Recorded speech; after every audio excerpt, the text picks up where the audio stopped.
Two investors. Same starting point. One earns 10% a year, the other just 8. Fast forward 30 years, and somehow, the one with lower returns ends up richer. Wait, how? No, it wasn't crypto, or the next Tesla. It's something every smart investor does, but hardly anyone talks about. In this video, we'll show you how to maintain your portfolio, rebalance by age, and automate everything like the pros. Because the real flex is staying rich. Future Financing presents...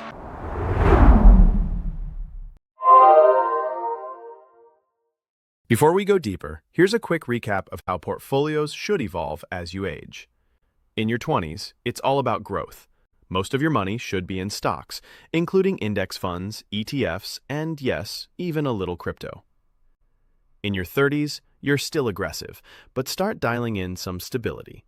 A typical mix: 70% stocks, 20% bonds, 10% real estate or other assets. In your 40s, you shift gears. Bonds take up more space, and you start aligning your investments to your retirement timeline. In your 50s and beyond, the focus is on protecting what you've built. Safer assets, steady income, and required minimum distributions start becoming part of the plan. But just holding the right assets isn't enough. You need to rebalance your portfolio, and the older you get, the more important it becomes. Why? Because over time, your portfolio drifts. One asset class outperforms the others, and suddenly, your risk profile is off.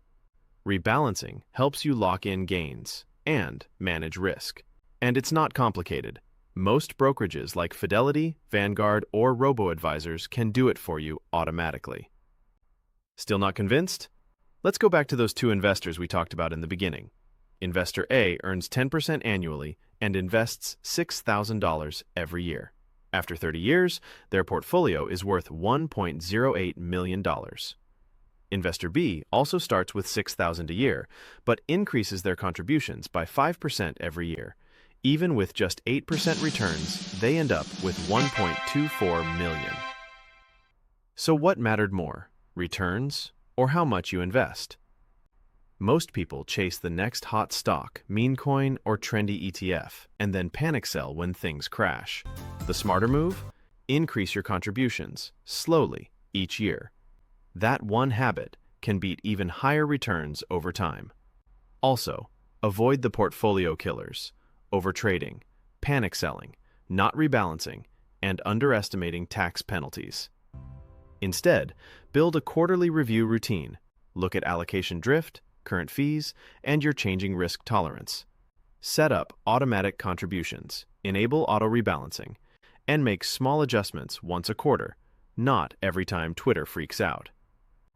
You don't need to predict the market. Just review, rebalance, repeat. If you found this helpful, watch our deep dive on asset classes next. It breaks down each option from crypto to commodities. Don't forget to like, subscribe, and share this video. It's free for you, but it really means a lot to me. Until next time.